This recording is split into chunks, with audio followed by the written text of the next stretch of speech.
la dure bataille pour la reconstruction du Congo, la victoire est à notre portée.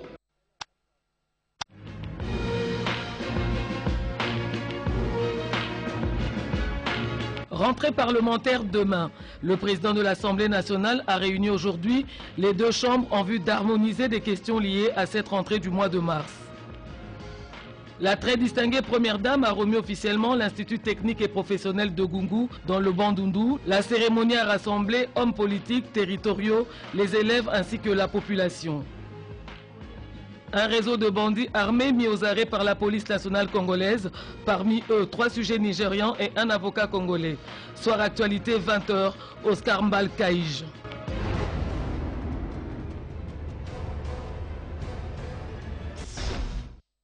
Merci de nous rejoindre dans ce journal. Mesdames, Messieurs, bonsoir. 344 jours d'occupation de la République démocratique du Congo dans sa partie est par les ennemis de la paix. Mesdames, Messieurs, bienvenue à cette session d'information. L'Amérique latine, vous le savez, vient de donner un nouveau pape à l'Église catholique. Le 266e souverain pontife de l'histoire s'appelle Jorge Mario Bergoglio, dit François. Il est argentin, d'origine italienne et il est âgé de 77 ans. Autre chose, ici en République démocratique du Congo, la session de mars 2013 démarre demain vendredi, vous l'avez suivi à l'ouverture de cette information. Les deux chambres du Parlement congolais se sont réunies pour harmoniser les vues. Reportage Jean-Pierre Kassenganambingo. La salle de congrès pour l'Assemblée nationale et la salle de conférence internationale pour le Sénat vont renouer avec la réalité de l'enchaînement des plénières dans des échanges qui sont organisés concourent au bout du compte à la concrétisation de l'ambition de doter la République démocratique du Congo d'un capital législatif à la mesure des attentes de la vie nationale. Ce 15 mars 2013 donc constitue le point de départ des séances consacrées soit à l'adoption de lois, soit au contrôle de l'exécutif national, soit encore à la ratification des conventions et traités internationaux. Comme les processus législatifs imposent aux textes sous examen des navettes entre les deux chambres à leurs habitudes, leurs bureaux s'accordent toujours un temps pour harmoniser leurs vues par rapport au déroulement des travaux. À la Chambre haute du Parlement congolais, le président du Sénat, Léon Kengo-Adondo, a reçu aujourd'hui le docteur Denis Mukwege. Il est spécialiste en fistule des précisions avec Bertin Ekofo. Le docteur Denis Mukwege est en pleine campagne de sensibilisation de ses compatriotes face au drame de violences sexuelles dans l'est du pays. Il a partagé ses préoccupations avec le président du Sénat, Léon Kengo-Adondo, qu'il a reçu ce jeudi au Palais du Peuple. C'est un problème qui nous concerne tous. Le président en a évoqué. J'étais content qu'il soit informé de ce qui se passe. La question de violence sexuelle interpelle tout le monde. Il faut éradiquer ce mal par tous les moyens. Ce que j'attends de tous les hommes congolais, c'est se mettre debout, puisque je pense que c'est un mal que nous pouvons éradiquer si les hommes du Congo se rendaient compte à quel point notre unique ressource est détruite journalièrement. Je pense que ce n'est pas une question d'un individu, c'est une question de toute la nation. Et la nation, d'abord nous les hommes, nous devons nous ranger à côté des femmes pour dire trop c'est trop. Le docteur Denis Mukwege organise une série de conférences à ce sujet avec le concours du Centre Wallonie-Bruxelles. L'aéroport international d'Ndjili sera doté d'un aérogare moderne. Une bagatelle de 22 millions de dollars américains a été décaissée par le gouvernement congolais pour sa construction. Le contrat a été signé par le ministre des Transports et une firme française, ce devant témoin le vice-premier ministre, ministre du Budget, Daniel Mukoko Samba. Françoise Bouela, Pompomba. 2014, au pied de la rotonde de l'aéroport international de Ndjili, va être montée sur une surface de 10 000 mètres carrés une aérogare modulaire fonctionnelle. Une réponse urgente provisoire avant la construction du grand aéroport correspondant au géant d'Afrique, qu'est la République démocratique du Congo.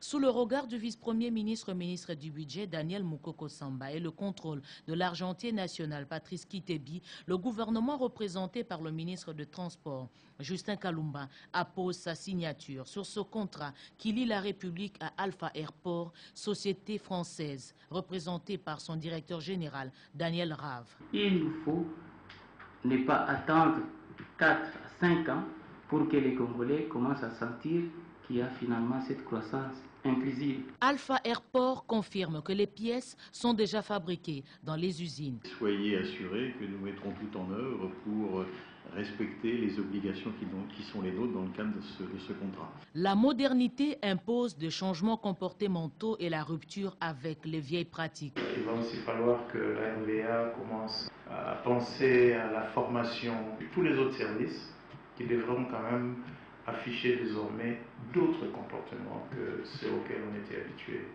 à l'aéroport international de Djibouti. Plus vieille que l'indépendance, petit à petit, les actuelles infrastructures de l'aéroport international de Ndjili vont laisser place à la modernité. Situation sécuritaire dans l'Est de la République démocratique du Congo. Ce sujet a fait l'objet des échanges du vice-premier ministre, ministre de la Défense, avec l'ambassadeur de la Grande-Bretagne, Nel Wigan, et l'adjoint du représentant spécial du secrétaire général des Nations Unies en charge des droits de l'homme. Les détails avec Zalomet Dandou. La situation sécuritaire toujours est encore, elle, au centre des échanges entre le vice-premier ministre, ministre de la Défense nationale et des anciens combattants, Alexandre Lumantambo, et le chef de la mission diplomatique de la Grande-Bretagne. Selon Neil Wigan, la situation est troublante dans les zones des opérations militaires dans l'Est de la République démocratique du Congo, marquées notamment par la violence faite à la population civile dans cette partie du pays. Les deux personnalités ont examiné ainsi les voies et moyens possibles pour le FARDC et la MONUSCO de restaurer la paix et la sécurité. Notre appui, c'est surtout à travers la MONUSCO, parce que comme un pays permanent du Conseil de sécurité, nous le soutenons directement politiquement et aussi avec un appui financier de 100 millions de dollars. Nel Wigan, qui est à la fin de son mandat de 3 ans en RDC, retient de ces pays au cœur de l'Afrique d'énormes potentialités de la faune et de la flore dans les parcs nationaux et la grande forêt équatoriale, doublée d'un esprit formidable et magnifique de la population. Hier, mercredi déjà, le vice-premier ministre, ministre de la Défense nationale et des anciens combattants, a partagé la même préoccupation avec l'adjoint du représentant spécial du secrétaire général des Nations Unies en charge des droits de l'homme. Cet instant a permis aux deux personnalités de discuter sur le partenariat de FARDC avec la MONUSCO en matière des droits de l'homme. Cela en rapport avec les préoccupations particulières du terrain et les efforts conjugués des deux parties vers des solutions durables de paix et de l'amélioration de l'environnement des droits de l'homme. Les maires des différentes villes congolaises sont à Kinshasa après leur participation aux assises sur la décentralisation avec leurs collègues des villes africaines et francophones. Il était question aujourd'hui de faire le point au ministre de l'Intérieur, Richard Mouyej-Manguez-Mons, des résolutions prises à cet effet. Peu avant, les patrons de la territoriale ont discuté avec les directeurs de la division de la protection internationale du HCR sur des questions de déplacement massif des populations à la suite des conflits. Mireille Ndeke. Les villes congolaises sont désormais bien outillées. Après avoir échangé avec les collègues de villes francophones et africaines sur la décentralisation, ces modes de gestion qui s'intègrent progressivement en RDC. Après cet échange de partage d'expériences, ils sont venus faire rapport au ministre de l'Intérieur, Sécurité, Décentralisation, Affaires coutumières, Richard Mouyej, de quelques recommandations et points relevés à l'issue de ces assises, notamment l'exigence de la population face aux besoins primaires et le manque de culture fiscale dont les chefs de cette population pour son auto-prise en charge. Le ministre de l'Intérieur, qui reconnaît les souffrances fortes que connaissent ces maires, a à mesure du possible essayé de trouver des solutions urgentes en tenant compte des espaces à forte criminalité avec un charroi automobile pouvant faciliter leur mobilité. Peu avant, le ministre de l'Intérieur, Richard Mouyej, avait accordé une audience au directeur de la diffusion de la protection internationale du Haut Commissariat de réfugiés, Walker Turk. Ils ont ensemble discuté sur les déplacements massifs de populations à l'intérieur du pays afin de trouver des mesures efficaces d'autosuffisance alimentaire dans les camps de réfugiés. Les voleurs n'ont pas droit de citer ici à Kinshasa, entendez, des bandes de voleurs à main armée et des jeunes délinquants communément appelés Kuluna respirent au frais présentement. Parmi eux, 3 sujets nigériens et un avocat. Ils ont été présentés aujourd'hui au camp Lufungula par le commissaire provincial de la police nationale congolaise, Jean de Dieu Oleko. Reportage Anastasie Doumbou. La police nationale congolaise a organisé une battue contre les Kuluna. C'est une opération de grande envergure menée par les hommes des troupes du commissaire provincial ville de Kinshasa. Jean de Dieu Oleko a produit des efforts arrêtant plus de 109 jeunes délinquants appelés Kuluna. Parmi eux, 21 voleurs de véhicules et motos. 3 sont de nationalité nigériane. Tous ont été présentés au public au camp Lufungula. Ces malfrats utilisent un même mode opératoire. Vol à main armée, extorsion d'argent, braquage et viol. Ces malfrats utilisent un même mode opératoire. Vol à main armée, extorsion d'argent, braquage et viol avec violence. Le gouverneur de la ville-province de Kinshasa, André Kimbuta Yango, a décidé d'être présent à cette cérémonie. Une façon d'encourager la police dans ce travail afin d'accomplir sa mission, la sécurisation de la population. Aussi, le commissaire provincial a profité de l'occasion pour féliciter le gouverneur pour sa désignation en qualité du président des maires francophones et des bourgmestres. Le gouverneur André Kimbuta Yango a exhorté la population à faire confiance à la police nationale et de dénoncer les criminels d'où qu'ils soient. Après Chikapa, c'est le tour du territoire de Gungu. Nous sommes dans la province du Bandundu de bénéficier d'une école professionnelle et technique. La première dame de la République, Mme Marie-Olive Lembe Kabila, l'a inaugurée hier et remis les clés au ministre de l'enseignement primaire, secondaire et professionnel, Maker Mwangou Famba. Reportage Angèle Kana.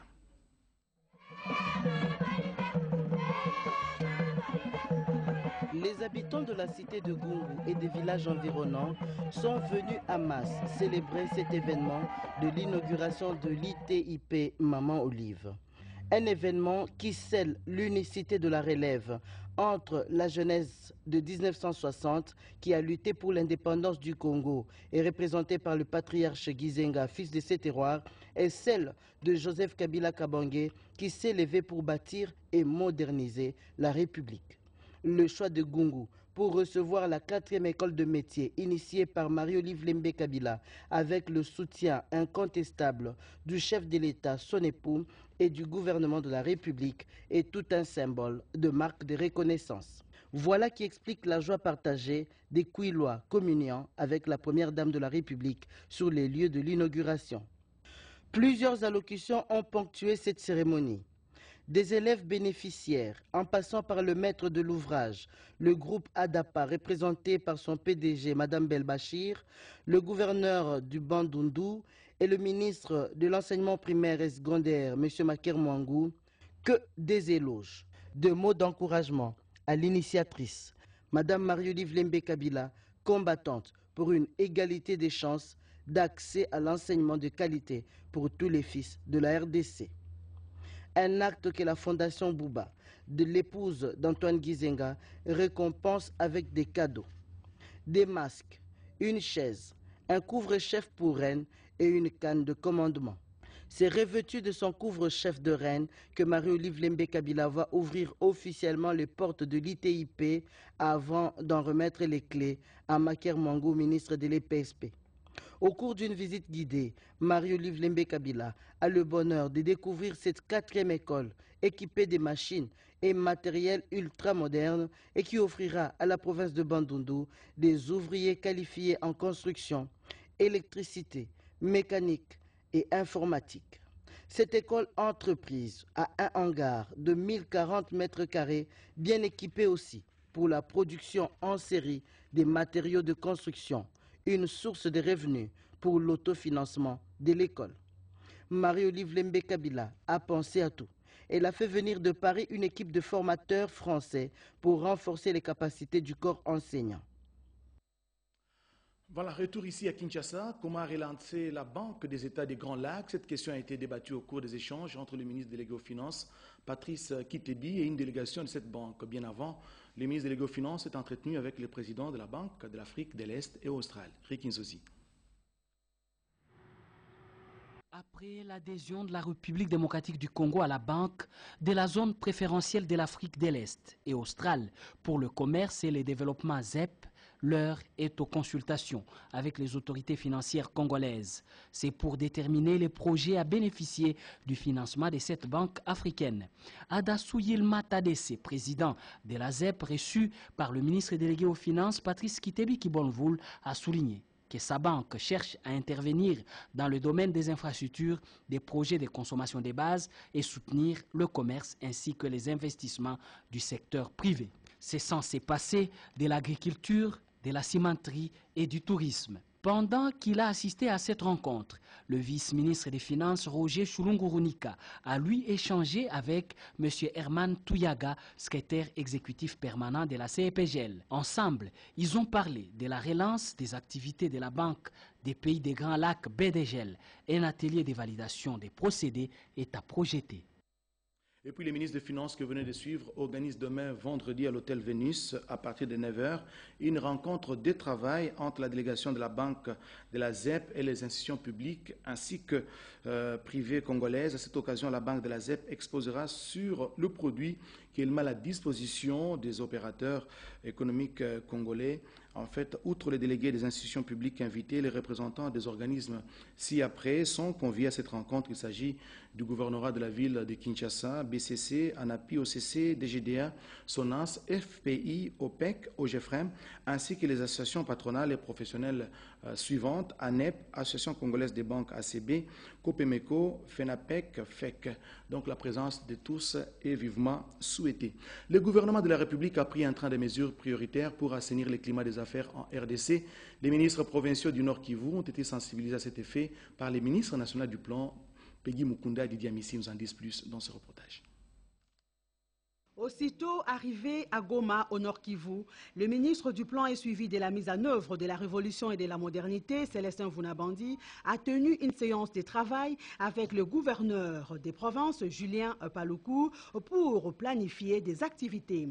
Première étape, le ministre a échangé avec les ministres provinciaux au cours d'une séance de travail autour du but de sa mission, à savoir la vulgarisation de la feuille de route du gouvernement sur l'amélioration du climat des affaires, des investissements et de sa mise en application par les administrations publiques, la transparence dans la gestion des industries extractives, le programme de consolidation de la paix et le recensement général de la population et de l'habitat.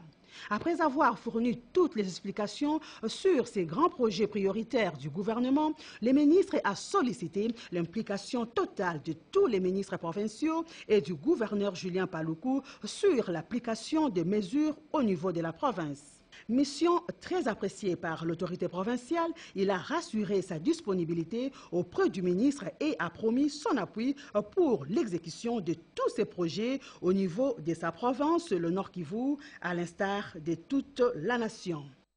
Ouvrons ce chapitre consacré à la femme, mois de mars, mois de la femme, ces femmes qui sont appelées à participer dans toutes les instances de prise de décision. C'est l'une des recommandations de la journée d'échange du groupe thématique Droits de la femme et violences sexuelles, organisée aujourd'hui en présence du ministre du Genre, de la Famille et de l'Enfant, Geneviève Inagosi Kassongo. Betty Amani, Paul Landou pour les détails.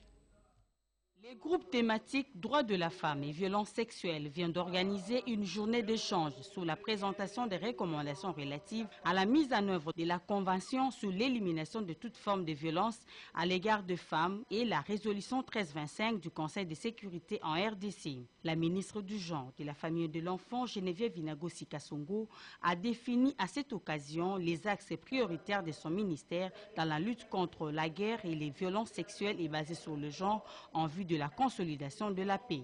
Mon ministère accorde une place de choix aux trois thématiques, à savoir la participation de la femme au processus de paix, la mise en œuvre de la Convention pour l'élimination de toutes les formes de discrimination à l'égard de la femme et l'application de la résolution 1325.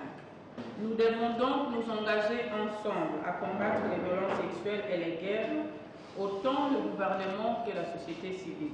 Pour sa part, la coordinatrice de cette structure, Astrid Tamboué, a adressé des recommandations à l'endroit des ministères du Genre, de la Famille et de l'Enfant et celui de la Justice et droits humains dans le cadre de la participation de la femme dans la sphère des prises de décision et dans le processus de la paix en RDC.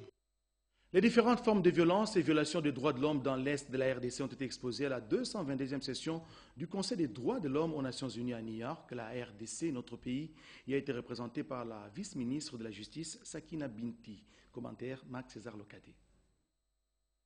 La 222e session du Conseil des droits de l'homme tenue à la Tribune des Nations Unies à New York a vécu. La République démocratique du Congo était représentée par la vice-ministre en charge des droits humains, Magui Sakina Binti Selemani. Une occasion pour la vice-ministre en charge des droits humains de mettre à nu toutes les violences que la République démocratique du Congo connaît dans sa partie Est par la seule volonté des ennemis du peuple congolais. En tout cas, elle n'a pas mâché ses mots à ce propos. Le gouvernement congolais a suivi le communiqué rendu public le 5 février 2013 par l'ONG Human Rights Watch sur les violences en République démocratique du Congo, communiqué intitulé « République démocratique du Congo, des crimes de guerre ont été perpétrés par le M23 et par les forces armées de la République démocratique du Congo. Mon gouvernement déplore la publication de ces rapports en violation de toutes les règles d'usage et de partenariat entre le pouvoir public et les associations de défense des droits de l'homme, règles qui recommandent qu'on informe préalablement le gouvernement concerné du contenu du rapport à publier pour éviter l'effet surprise et pour lui permettre d'élaborer ses amendements. La construction de notre pays, la RDC, nous concerne tous. Lèvons-nous et agissons. C'est le sujet de la conférence débat organisée à la paroisse Sainte-Anne par la vice-ministre de l'enseignement primaire, secondaire et professionnel, une manière de sensibiliser les femmes et les jeunes filles sur leurs responsabilités. Anastasie Doumbou.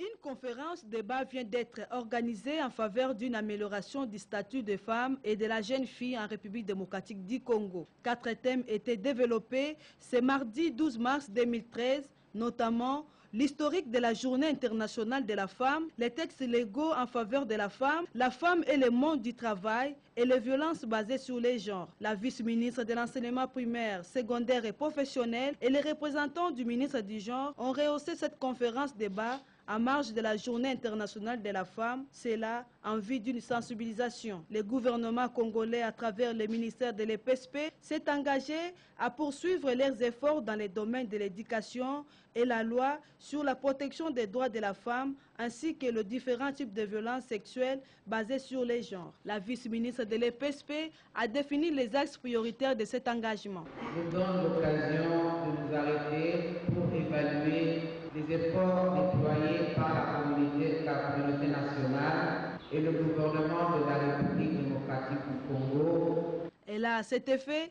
invité les femmes, et plus particulièrement celles de l'EPSP, sur la mise en application des lois dont elles sont victimes.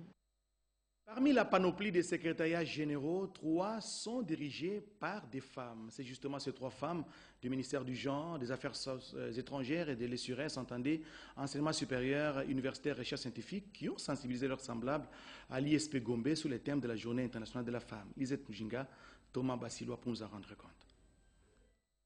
Matinée de sensibilisation ce jeudi 14 mars 2013. 3 secrétaires généraux, à savoir du ministère du Genre, de la Famille et de l'Enfant, Jackie Lofulo, celle des Affaires étrangères, Mouchengezi, et sa collègue de l'enseignement supérieur et universitaire, Alou Lalio Kenyota, des femmes de ce secteur sur les thèmes de la Journée internationale de la femme célébrée le 8 mars de chaque année. D'abord, les concepts genre. Selon elles, c'est l'homme et la femme, car ils doivent acheminer ensemble pour un développement harmonieux et durable. La promotion de la femme, a-t-elle ajouté, doit s'y mériter. Ensuite, la diplomatie, qui est l'art de négocier, de ne pas imposer, mais utiliser tous les moyens pacifiques pour arriver au résultat. L'accent sur l'éthique doit être un modèle pour toutes les femmes.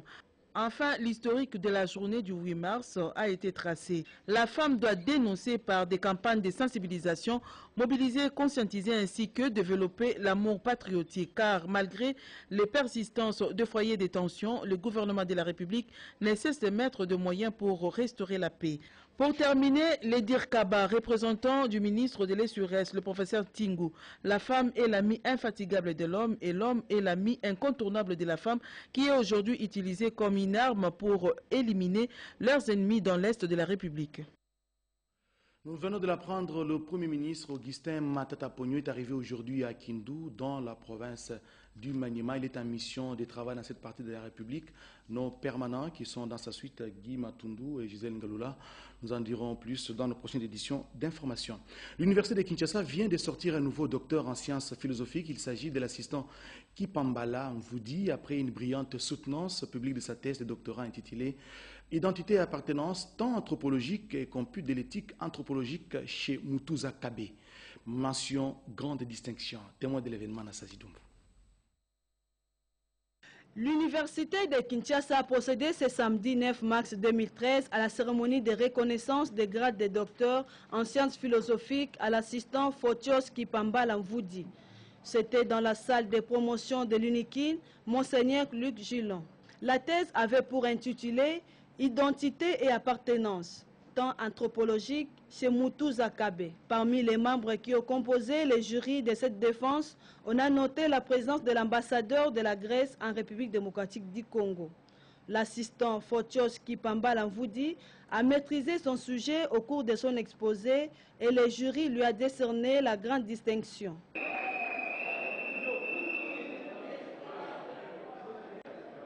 Aujourd'hui, nous-mêmes, nous pouvons arriver à réfléchir et à donner sens aux différents concepts que nous avons eu à étudier ou à appris de la part de ces colonisateurs qui nous ont d'ailleurs appris à lire et à écrire. C'est avec de grands cris de joie que l'assistance à laquelle s'étaient mêlés les membres des familles de l'assistant que la cérémonie s'est clôturée. C'est peut-être vers le renforcement des capacités en énergie électrique en Kinshasa et RDC. Le groupe 2 de la centrale Dinga 1 est désormais opérationnel. Le gouverneur du Bas-Congo, Jacques Mbadou Sitou, est allé s'assurer de la fin des travaux. C'est au cours d'une descente sur le terrain. Pascal Kossi. Le groupe 2 de la centrale Dinga 1 est totalement réhabilité. Cela grâce aux efforts du gouvernement central qui visent à l'expansion de la desserte en énergie électrique, aussi bien à Kinshasa qu'à l'extérieur du pays. Financé par la Banque mondiale à hauteur de 14 millions d'euros, 30 mois ont suffi à la société italienne Franco Tossi pour la réhabilitation de cette unité. Une production supplémentaire de 55 MW capable d'approvisionner au maximum deux grandes villes telles que Matadi et Boma. Le gouverneur du Bas-Congo, en visite à Inga, a loué l'expertise de la SNEL. Jacques Mbadou a encouragé le personnel de la SNEL pour son savoir-faire, car le travail est la seule voie obligée pour le développement de la RDC, a-t-il renchéri. Avec la réhabilitation du groupe 2, la centrale Dinga 1 totalise à ce jour 4 groupes en parfait état sur le 8 que compte la centrale. Par ailleurs, plusieurs pylônes sont posés sur le tronçon Matadi-Inkesi à 130 km de Kinshasa par la société indienne Kalpatura dans le cadre du projet de construction de la deuxième ligne haute tension Inga-Kinshasa avec une capacité de 400 kV. Tous les matériaux nécessaires à la réalisation de ce projet sont réunis et stockés à Kivuvu dans le secteur de Kimpese au Bas-Congo. L'administration douanière de la République démocratique du Congo vient de réceptionner un don de véhicules flambant neufs, ceci pour une mobilité facile sur le terrain dans le cadre de la maximisation des recettes à l'import tout comme à l'export, nous dit Rikin Souzi. Fort de 230 véhicules, le parc automobile de l'administration douanière congolaise vient d'acquérir un nouveau lot de 6 véhicules flambant neufs, fruit d'une gestion rigoureuse des ressources propres et la volonté de mettre dans les conditions les meilleures de travail le personnel qui participe à la maximisation des recettes de l'État par la collecte de l'impôt indirect. Ainsi, le bureau de coordination, la direction des valeurs, celle des finances internes, les recettes du Trésor et la direction provinciale de la DGD à Kinshasa sont renforcés en matériel roulant, un motif de satisfaction pour le directeur général de la DGDA de Oruguiza Maguera.